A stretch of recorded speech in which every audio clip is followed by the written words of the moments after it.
Hey guys, welcome to the shop. This week, back on the never-ending project of the Duval bandsaw, but we're making good progress.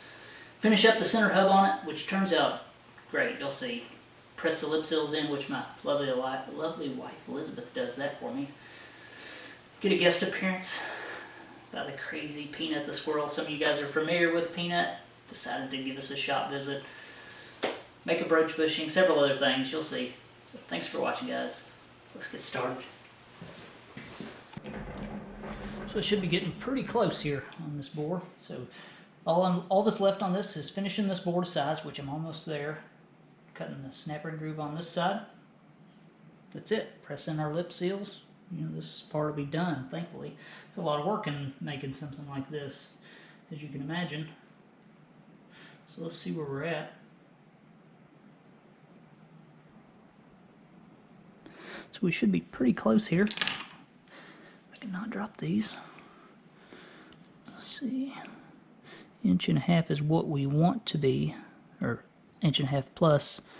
We are under. We are 35 thousandths under 1.5 inches. That is slightly less than a millimeter that needs to be removed from this bore to hit our size. I've had several people say, how do you measure a bore with these gauges when the ends of the anvils are flat? You know, when you rock that out, if those were flat, you would get an incorrect measurement. Well, these are specifically designed to measure a bore within their size range, and the anvils on the ends, the end surfaces that you probably can't tell, but they are radiused. So that is their intention, to measure a bore, in case you didn't know. Let's finish this out.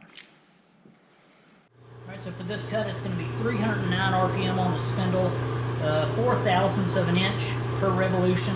This is our travel. 20,000 step to cut, which is 0.5 millimeter, and you know, that'll get us right there in the ballpark.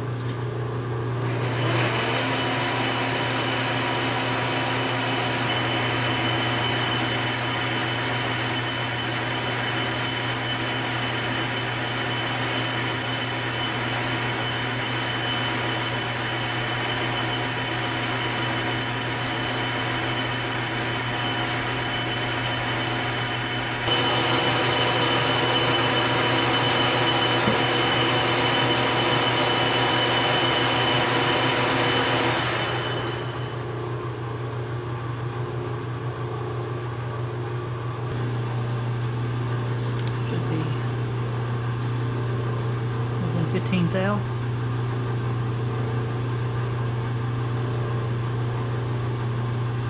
You can see that without the glare? Right there, 15 thou to 1.5 inches.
That's perfect fit. Should work, I think. It's not too tight. As long as it's oiled good, I think that will work. Man, those lined up really good. I only left a little clearance in there, a little running clearance, and it'll wear in because it's got the machine marks in it. They're small, but I think that is going to be about as good as you could expect.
plastic ring around here would be nice. Something to keep the swarf and stuff from getting under the rollers. You know, just light cuts here, but you know, in a situation where you're just making big chips, you could run into trouble with that swarf getting under your rollers.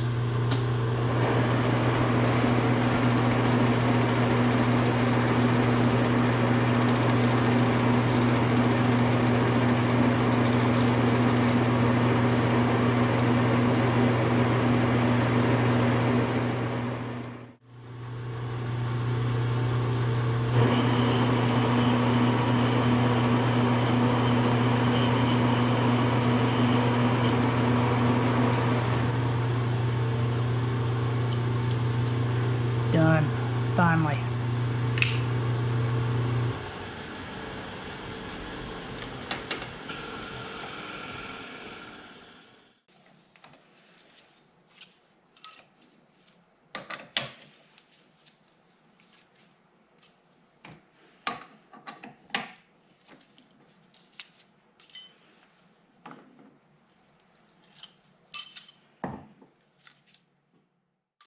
Well, there it is.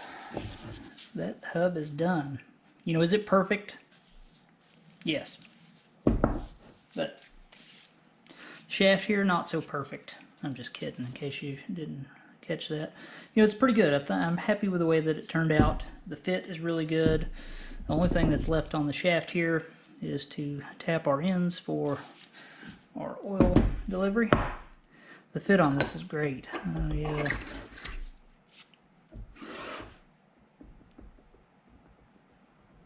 Just enough room, I think, on both sides to develop an oil film. It'll wear in our oil delivery spots. Should be close to the center of our two bearings. Now it's time to put in our lip seals. And I still have to cut the keys and the pulley halves. And that's it. That part's done. Alright, so man, I had some razor sharp edges there. I'm glad I didn't slide those lip seals on there without cleaning off those burrs. Almost forgot. Let's see if we can get those lip seals pressed in here. Here we go. That'll go on the shaft here and seal the oil that we will have inside of this. It'll seal it inside. So we need to press those in. Let's go over to the press and do that. How about it? So here's our big do-all saw at work. It's got everything on it. It's got a little grinder and a blade welder. So once you're done welding your blade, you can grind the weld bead flat. It's also got a blade cutter on it. This saw is 20 inches, I think, by 12, if I'm not mistaken. It's pretty nice saw. Very well made, huge table on it. It's cast iron. It's got a very similar drive system to the do-all bandsaw that I've got. Let me get you around to the back of the saw, and I'll show you the pulleys and stuff on it. It's really pretty neat configuration. Alright, let's see if we can get you kind of a shot back here. It's kind of dark, but this saw has a very similar setup to the one that I have at the house. Much smaller variable speed drive pulley, but it works in the exact same manner. It's on a pivoting bracket, and wherever that bracket is set will determine, you know, the speed of the blade. Here's the spot where you oil the shaft that runs through the center of this. I'm going to have a similar setup on mine. This saw also has a compressor which is not hooked up at the moment. I pulled this out, changed oil in it, and I'm going to put a new belt on it. But all it is it's a Quincy compressor that blows air down onto your work to blow the debris, cutting chips away from it so you can see better. It's a nice feature to have. But you know, just thought I'd give you a look in here. Pretty much the same setup that I have, you know, on the saw at the house. So this one's just in good shape. Yeah, just smaller.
You found her? I found her. Look, right there.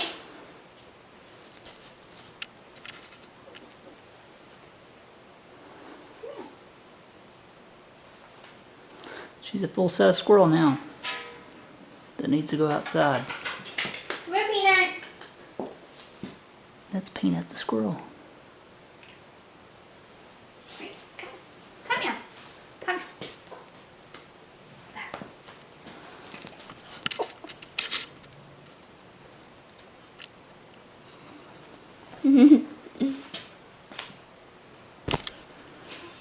She's crazy. So serious. Yeah, that's just a sealant around. Let's see. Yeah, it's fine.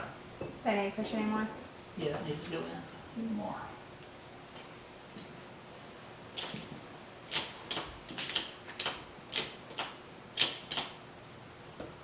Yep, go to the seats all the way. There you go.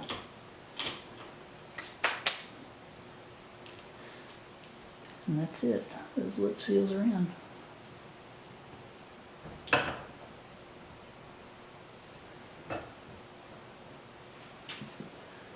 Thank you, love. Looks pretty good.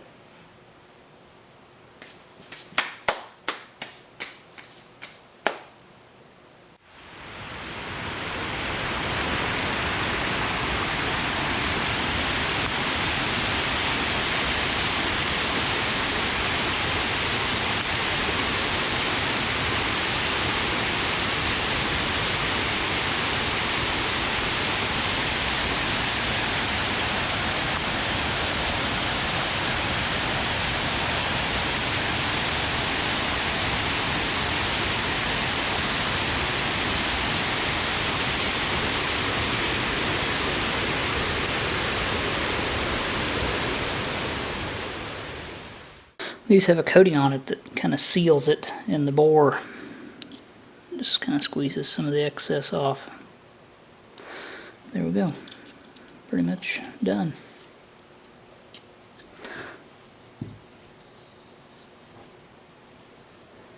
Looks pretty good. Alright, so in the lathe here we have a piece of 3/16 stainless steel that I'm going to be turning into a broach bushing. Definitely not my first choice of material to use, but that's all I have in material of this size. Now we're going to be broaching the pulley halves for the do-all saw that need our keyway, 1/4 inch keyway. And I think this will be my easiest, fastest way to get those keyways in. So we need a bushing that is 2.8 inches in diameter. So we have to pull off a couple hundred thousandths of this off of this. We need the bushing to be 1.75 inches long. Then it'll have a shoulder here. We'll take it to the saw. We'll cut it off. We'll flip this in the lathe and face it because we don't want that nasty saw edge on it. And then we'll take it over to the mill and cut our slot in it for our broach to run through. So should be pretty straightforward.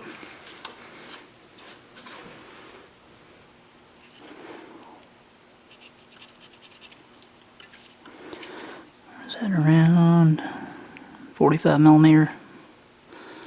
And what is it? 3 inches, around what, 75, 76 millimeter, I think.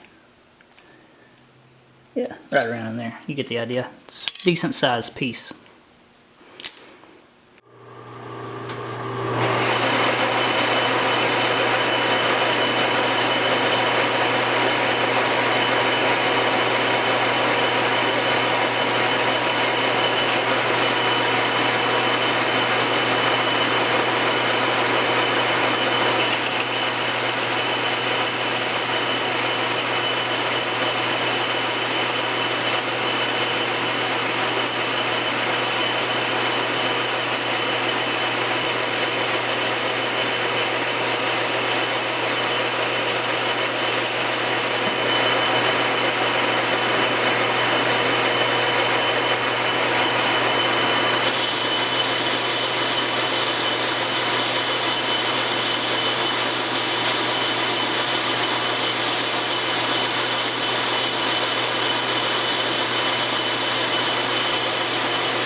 Right, so decent finish. I'm gonna try a little bit of this anchor lube, see if it, improves what we get very much.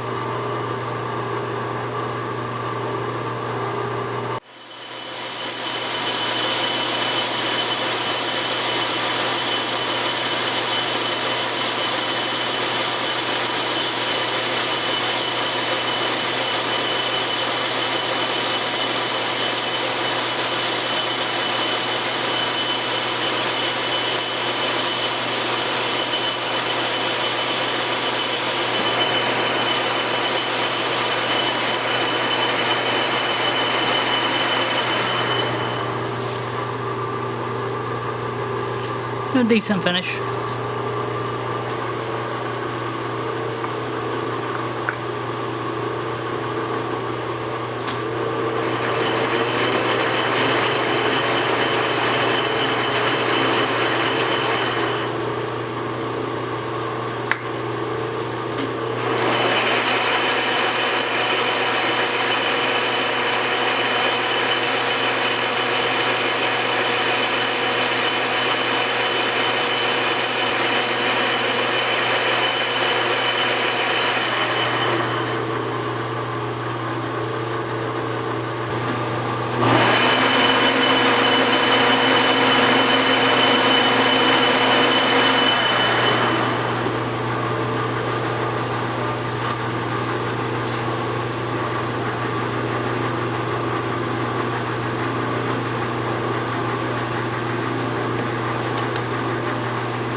Come on.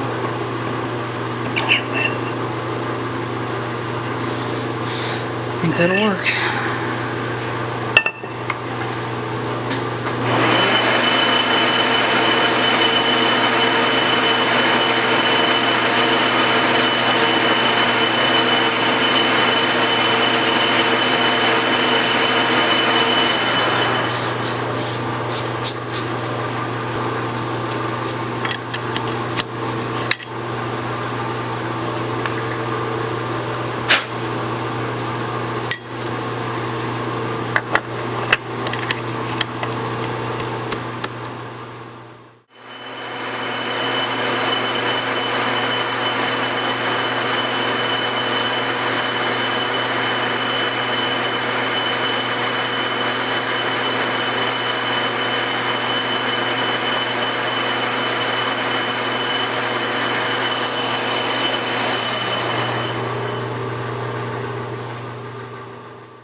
It's a pretty big cut for this saw, 3 inches of stainless steel.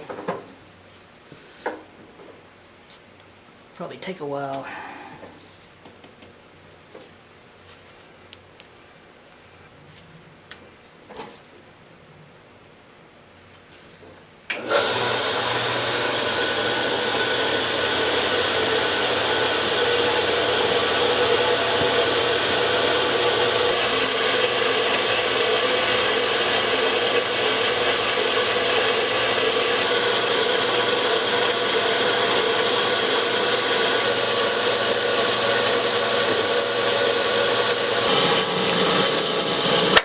So ever since I've had this saw, I've ran it on its highest speed for everything, 200 feet per minute.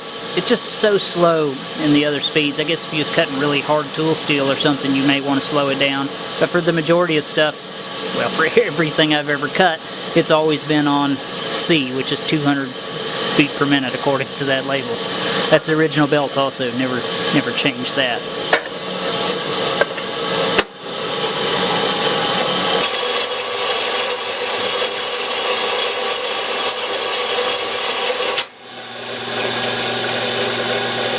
Not good.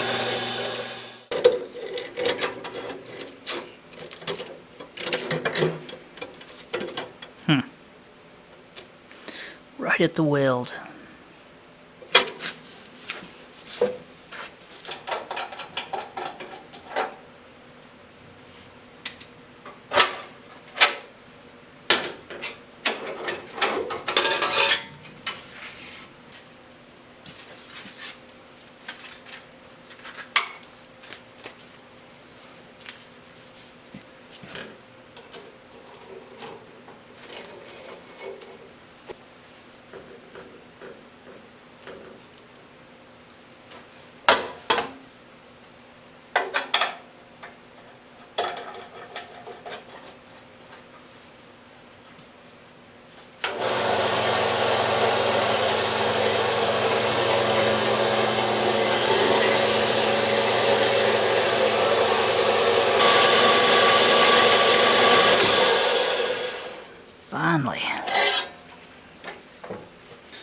So how long did it take my little Harbor Freight bandsaw to cut through 3 inches of 3/16 stainless steel? It took 40 minutes and 30 seconds. I did break the blade, but I paused it during the change. You get the idea. It took a long time. But at least that little saw will do stuff like that. So the big saw should just drop right through this within a much shorter amount of time. Not a this old Tony 1-inch punch amount of time. I considered trying that, but I'm sure that my chi is out of balance and I would have probably broke my hand. So there you go. Now all that's left is to cut the slot in this for the brooch. Alright, so before we cut our slot in this, I need to do a little homework. Figure out slot width, depth, lots of different things. See what they used. And then mimic, because I like the fit here that they have. I mean, plenty good enough.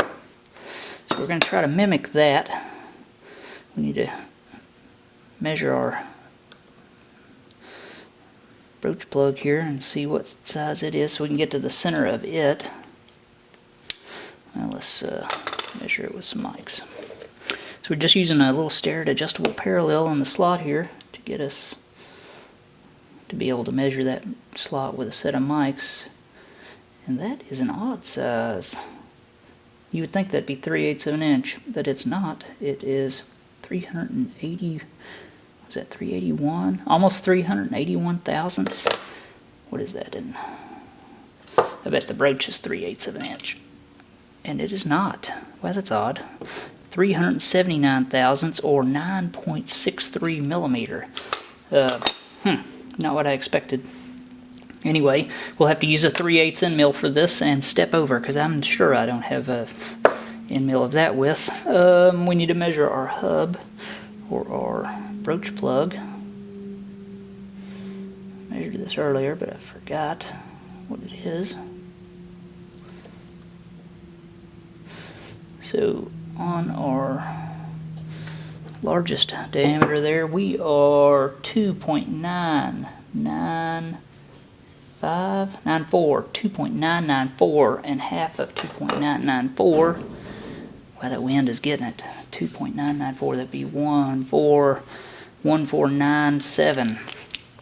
So 1.947, that'll get us to the center of our hub there, and that's it, right? Yeah, I think that's it. Oh, to cut this slot, I know that Niagara sent me a package of 3/8 end mills, a variety pack. We'll look through that, see if we can find one that's suitable for cutting through this stainless. 1497. What am I thinking? I'm glad I caught that. Not 1947, 1497. So I've edge found my part. I'm all centered up. Now I'm going to have to step over on this, just a couple thou in each direction. And because this mill does not have a DRO and it's got a ton of slop in it, or backlash, I'm going to use this mag base and dial indicator. That way I can accurately step over, at least more accurate than I could do it just, trying to account for the backlash and stuff. That's really tough to do. You can go in one direction fine, but trying to reverse out of that accurately is not as easy. So out of this pack that Niagara sent me of a variety of 3/8 cutters, there's some really nice ones in here. One that's diamond, you've got aluminum, 3-flute, you've got some for edge work, some really tough 5-flute, what is it? Yeah, 5-flute. I'm going to be using this S335. It is a 3-flute. It says for use in stainless and other materials similar. I think for chip clearance and stuff, slotting, this will be my best bet between strength and chip clearance and all that good stuff. Plus I got a small radius in there, which will be fine because my brooch has a small radius on the edges of it also. So this should work. I'm already all centered up and ready to go. So let's cut this slot and we'll step over a little bit. You get the idea. Bob is your mom's brother.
enough for me. I think that should work. So I thought it was a good idea to put a machinist jack in here, just for the off chance that this part's not really held that great. This movable jaw will cant a little bit. You know, I'd end up pinching it just on the back part here and not holding this cylinder, you know, solid. So snugged the vise up, put a machinist jack in here, tightened it up, then cranked the vise down. Thought it would give me a, you know, less of a chance of this thing flying out and hitting the floor.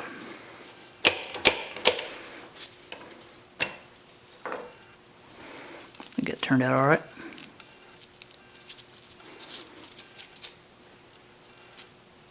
So there was my choices on this job. The choices that I chose to have anyway. I can't even tell that I used it really. I like the idea of these end mills, or at least this one, having a small radius on the end of the cutter there. The chances of you needing a sharp 90, you know, sometimes you do, but most of the times you can get away with a small radius on the end of the end mill, and from my experience, that's where they always end up dying. That's where they start dying anyway, is right on the edge. And that radius seems like that would make it quite a bit stronger. But that turned out really nice. Gave us a good finish. Every cut that I took with this end mill was 50 thousandths depth of cut, up until the very last 3 cuts, which was a finish to depth, and then 2 on the sides to get to width. And those were 3 thousandths, basically a piece, right around there. So that's it. Worked really well. That's a nice pack. A lot of people got those in gift bags and stuff at all these machinist events.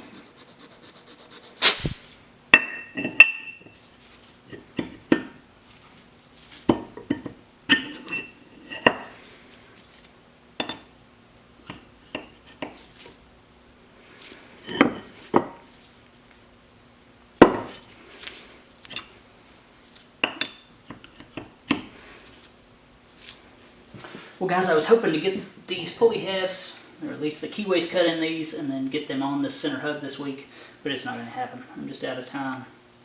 Maybe next week, we'll see. I've got some Monarch lathe parts for a friend of mine that I got to breeze up and repair, so maybe we'll try to do that next week. I don't know. We'll see. Maybe take a break from the do-all bandsaw.